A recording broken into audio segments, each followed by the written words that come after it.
নমস্কার প্রিয় দর্শকবৃন্দ, আমি তন্ময় রায়। আপনাদের সকলকে স্বাগতম আমার অমৃত আলো চ্যানেলে। আপনি কি জানেন, মহাভারতের প্রতিটি অধ্যায়ে রয়েছে জীবন দর্শন, যা আমাদের প্রতিটি পরিস্থিতিতে পথ দেখাতে পারে। আজকে আমি আপনাদের সামনে উপস্থাপন করব মহাভারতের কিছু অমূল্য শিক্ষা, যা শুধু আপনাদের জীবনে নয়, পুরো সমাজে পরিবর্তন আনতে সক্ষম। কিন্তু তার আগে যদি আপনি চান এই ধরনের আরও মূল্যবান শিক্ষা, তাহলে এখনই আমাদের চ্যানেলটি সাবস্ক্রাইব করুন, কারণ আমরা আপনাকে প্রতিদিনই এমন কিছু জানাবো যা আপনার জীবন বদলে দিতে পারে। নাম্বার 1, ধৈর্য এবং আত্মবিশ্বাস। মহাভারতে কৃষ্ণ তার ভক্ত অর্জুনকে যেভাবে ধৈর্য ধারণ করার এবং আত্মবিশ্বাসে ভরসা রাখার কথা বলেছেন, তা আজও অমূল্য। অর্জুনের মনে যখন যুদ্ধের প্রতি দ্বিধা আসে, তখন কৃষ্ণ তাকে বলেন, তুমি যা করছো তা সঠিক, নিজের কর্তব্যে আত্মবিশ্বাস রাখো। এই শিক্ষা আমাদের বলে, প্রতিটি বিপদের মাঝে যে নিজেকে বিশ্বাস করে, সে একদিন সফল হবে। নাম্বার 2, কর্মের প্রতি আগ্রহ। মহাভারতের গীতায় কৃষ্ণ বলেন, কর্ম করতে থাকো, ফলাফল তোমার নিয়ন্ত্রণে নয়।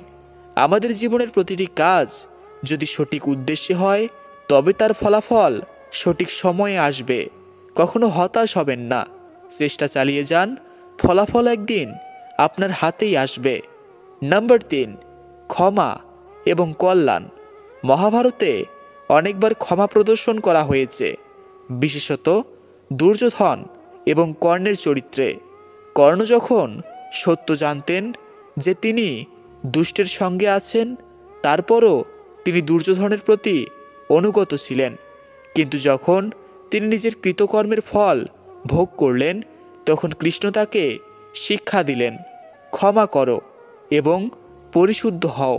এই শিক্ষা আমাদের শেখায়, জীবনে কখনো ভুল করলেও আমাদের আত্মশুদ্ধি দরকার এবং ক্ষমা দেওয়া অপরিহার্য। নাম্বার 4, অধিকার এবং ন্যায়।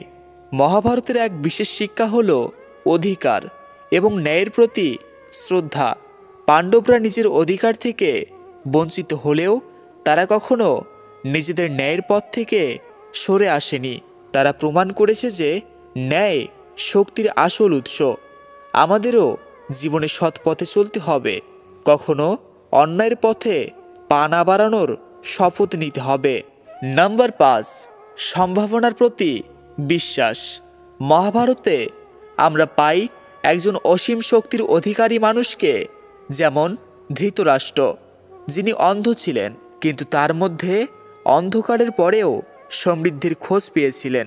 তার জীবন থেকে শিক্ষা নেওয়া যায় যে শারীরিক বা মানসিক প্রতিবন্ধকতা থাকা সত্ত্বেও আপনি যদি আপনার চেষ্টা চালিয়ে যান, তবে আপনি যে কোনো সম্ভাবনা অর্জন করতে পারবেন।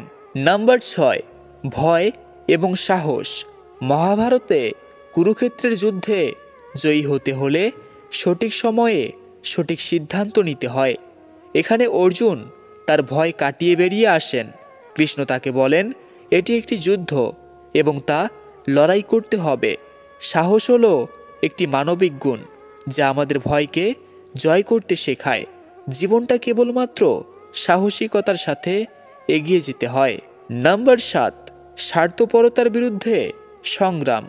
মহাভারতে দুর্যোধন তার স্বার্থের জন্য প্রতিটি সৎ পথ পরিত্যাগ করেছিল, কিন্তু সে জানত না তার স্বার্থপরতার শাস্তি অমোচনীয়। মহাভারত শেখায় যে স্বার্থপরতা কখনোই পৃথিবীতে দীর্ঘস্থায়ী সুখ এনে দেয় না। আমাদের সমাজের উন্নতির জন্য আমাদের সবাইকে একে অপরের জন্য কাজ করতে হবে। তো প্রিয় দর্শকবৃন্দ, মহাভারত শুধুমাত্র এক যুদ্ধের কাহিনী নয়, এটি আমাদের জীবনের একটি গভীর পাঠ। এটি শেখায় কিভাবে আমাদের প্রতিদিনের জীবনে ন্যায়ের পথে চলতে হবে এবং নিজের কর্তব্য সঠিকভাবে পালন করতে হবে। কৃষ্ণের প্রতিটি বাণী আমাদের জন্য অমূল্য, যা যদি আমরা হৃদয়ে ধারণ করি, তবে আমাদের জীবনে আলো আসবে, অন্ধকার চলে যাবে। সুতরাং আসুন আমরা মহাভারতের শিক্ষা নিয়ে নিজের জীবনে প্রয়োগ করি এবং সাফল্যের দিকে এগিয়ে চলি। জয় শ্রীকৃষ্ণ। রাধে রাধে।